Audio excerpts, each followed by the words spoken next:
Oi pessoal, tudo bom? Aqui eu tô para fazer um react do House, espero que vocês gostem do react, espero que vocês tenham assistido aí bastante do House, mas quem que não lembra do House, né? Ele ficava tomando aquelas pílulas de Oxycontin, na realidade que é oxicodona, que ele era viciado nisso após ter tomado um tiro aí na perna, andava mancando. Alguns acham que ele já andava mancando por causa da dor, porque ele precisava tomar o remédio. E eu vou fazer esse react e espero que vocês gostem bastante. E aproveitando que vocês estão aqui assistindo, já deixe seu comentário, deixe seu like. O que você gostaria de ver? Eu tenho feito bastante react aqui ultimamente. Pessoal, se inscreva no canal. Dá um like, se inscreva no canal. Vejam que eu estou aprendendo ainda, né? Mas dá um like e se inscreva no canal. Aqui vou assistir aqui um House, um episódio bem interessante que ele fala de SIPA, que é uma insensibilidade congênita à dor, que a paciente chega, finge que está com dor, puxa a perninha, ai. Ele faz ali o diagnóstico dele rapidamente, né? Vamos ver. Você tem SIPA, Hannah Morgenthau? Eu não. Ele afirma que tem um diagnóstico raríssimo, então esse diagnóstico eu nunca vi e acredito que na minha vida eu nunca vá ver. O que a gente vê que em cirurgia plástica, por exemplo, quando faz abdominoplastia, uma cirurgia de mama, às vezes tem uma redução temporária da sensibilidade. Em alguns pontos pode até permanecer, mas não fica uma insensibilidade total. A gente tem vários tipos de sensibilidade, tá, pessoal? Tem sensibilidade ao toque, sensibilidade à dor, calor e frio, a sensibilidade de dor, por exemplo, geralmente é o que a gente diminui quando faz uma cirurgia, por exemplo, mas você continua às vezes com a sensibilidade de toque, então isso depende muito de cada pessoa, da cirurgia que é feita ou da doença, por exemplo, mas essa SIPA eu nunca vi, é raríssimo, só que eles comentam até aqui falando em torno de 60 casos só no mundo diagnosticados, e claro que um dos casos tinha que aparecer no House. Para ele diagnosticar assim, pá, de pronto, né, pessoal? Não pensou em nenhuma outra doença que pudesse causar diminuição da sensibilidade. Foi de ponto e fez diagnóstico de cara. Insensibilidade congênita à dor é uma das coisas mais raras do mundo. Aqui, ó, uma das coisas mais raras, né? E tenho 7 motivos para achar que... Falando do House, tá cheio de ruga aqui, pessoal. Também tenho, eu tô com menos, que eu tenho feito botox já preventivo, hein? Botox ajuda a diminuir essas rugas aqui que o House tem. Inclinou para o local e não para longe dele. É difícil fingir dor quando você nunca sentiu. Exige muita imaginação, senhorita Morgenthau. E ainda tem um nome judeu. Os Ashkenazes são um grupo de alto risco. Por outro lado, ela disse que não tem. E estaria morta se nunca tivesse sido diagnosticada. Eles mataram nosso Senhor. Aqui ele fala algo assim, tem um nome judeu... E ela, o que ela poderia matar o nosso Senhor, então quer dizer, eu acho que fala já um pouco da crucificação de Jesus Cristo. Eu particularmente não gostei dessa parte desse vídeo, porque achei um pouco preconceituosa. Não sei vocês, comentem aqui embaixo.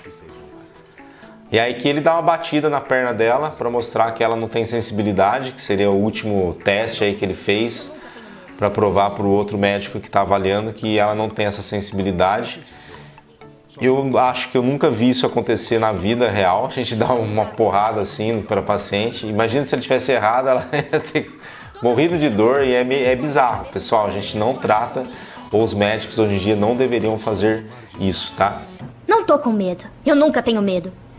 Viu só que infantilidade?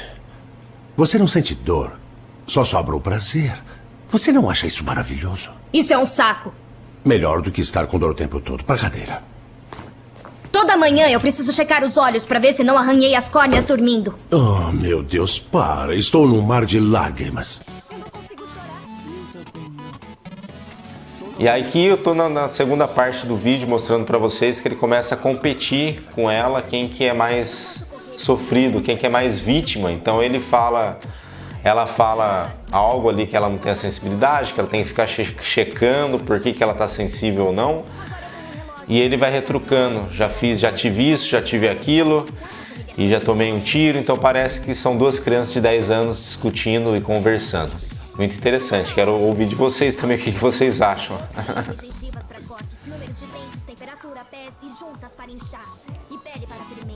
E assim, pessoal, parece que o House, classicamente, ele é insensível. Se alguém tem alguma insensibilidade, é ele, né? Principalmente nesse episódio, que ele é insensível às sensações e emoções das pacientes. Então ele discute ali como se fosse uma criança, muitas vezes. Pessoal, agora eu vou explicar para vocês o perigo da carne de porco na visão do Dr. House, Gregory House. Vamos ver o que ele acha da carne de porco aqui. Dr. Gregory House, Departamento de Diagnósticos. Num caso típico, se você não cozinha bem a carne de porco, você ingere larvas de tênia vivas. Elas têm pequenos ganchos, se prendem no intestino onde vivem, crescem e se reproduzem. Se reproduzem?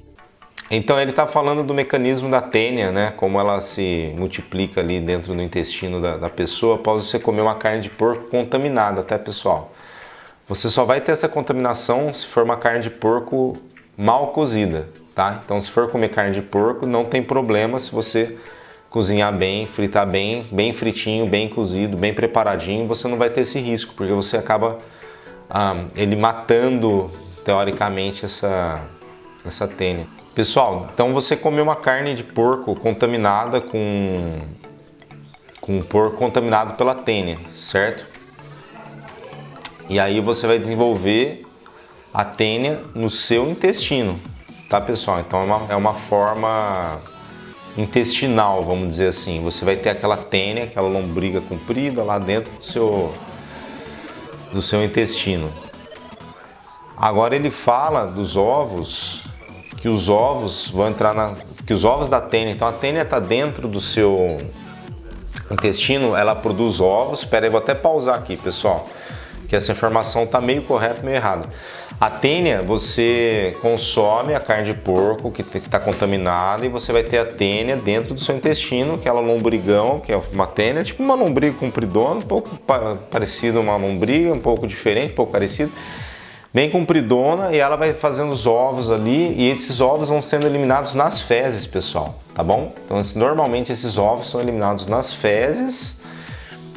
E quando você tem o consumo, por exemplo, desses ovos, então essas fezes, então os ovos estão nas fezes, as fezes contaminam, sei lá, alguma verdura, alguma coisa, mas tem que ser nas fezes que tem os ovos, aí você consome esses ovos vão cair, vão eclodir a larva, essa larva da tênia, então não é a tênia grande, a larva da tênia do ovo, pode infiltrar na parede intestinal, cair no seu sangue e ir parar lá no cérebro, que vai dar a neurocisticercose. É outra doença, não é mais teníase, é a cisticercose. E a gente se preocupa muito com a neurocisticercose. Se a larva da tênia for para o seu cérebro, que é o mais arriscado, que é chamado de neurocisticercose. Se for para as outras áreas, tem menos risco, vamos dizer assim. Mas se for para o cérebro, é a neurocisticercose, é o que preocupa bastante, porque a pessoa pode ter convulsão, pode ter problemas neurológicos e o tratamento acaba sendo até mais difícil. Às vezes é usado corticoide, alguns tratamentos para vermes específicos. Então eu acho que assim, tem que diferenciar as duas formas da doença. A tênia, ela pode causar tanto a teníase, que é aquela lombriga, né, aquela coisa grande lá dentro do intestino, ou a neurocisticercose, que eu acho que ou a cisticercose, vamos falar assim, que pode desenvolver uma neurocisticercose, que eu acho que seria o mais preocupante nesse caso, tá, pessoal? Então, uma coisa é uma coisa, e daí são duas formas de doença, isso que eu quero explicar. São duas formas de doença que a tênia causa. Causa tanto a teníase, que é a própria tênia propriamente dita, que vai eliminando os ovos nas fezes. Agora, se esses ovos, por algum motivo, eclodir a larva e você ingerir, ou se ela eclodir, tem casos até relatados que ela eclode lá própria dentro, ali junto com a teníase e causa essa cisticercose. Mas o mais comum é que você vai ingerir os ovos da tênia e aí causar uma outra doença que é chamada cisticercose. Então, essas são duas doenças diferentes. E aqui ele parece que fala que as duas coisas acontecem na sequência sendo iguais. E não, são duas doenças diferentes. Você pode até ter as duas, por exemplo, se tiver muito azar, mas são duas doenças que são consideradas diferentes. House errou. Eu querendo causar polêmica. Eu acho que sim. Na realidade, assim, eu quero dizer que está um pouco errada essa informação. Não é o ovo não vai cair na sua circulação sanguínea. O que vai cair é a larva que vai dar todo esse problema. E a larva é o ovo da tênia. Então muitas vezes você pode ter a tênia no intestino, todos os ovos que ela for produzindo, indo eliminando no intestino, nas fezes, por exemplo. Você fazer um tratamento, eliminar a tênia, curar e não ter a cisticercose, que são duas doenças diferentes. Agora, se em algum momento você pode não ter a tênia também dentro do seu organismo, você pode só ingerir o ovo da tênia, olha que louco, pessoal. A tênia no intestino de alguém, eliminou o ovo nas fezes, contaminou o que você foi se alimentar, você se alimentou com os ovos da tênia, a larva eclodiu, entrou no seu intestino e causou a cisticercose, que é a mais preocupante, a neurocisticercose, quando vai para o seu cérebro, por exemplo. E aí é outro tipo de doença e muitas vezes você nem tem a tênia no seu intestino, muitas vezes você tem só a cisticercose, que é outra forma de doença causada também pela tênia. Entenderam? Ficou muito confuso ou não? Coma bacon, mas não coma verdura. Basicamente isso. Pessoal, muito obrigado por vocês assistirem esse react. Eu vou gravar uma parte 2. Eu gostei muito de assistir os trechos e os seriados do House. Muito interessante, adicionou muito para minha vida. Ele não é um médico sensível, ele não considera muito o que as pessoas pensam, porém ele acaba tendo um índice de acerto grande. Eu acho que é isso que as pessoas gostam quando assistem o seriado dele. E muito obrigado, até a parte 2.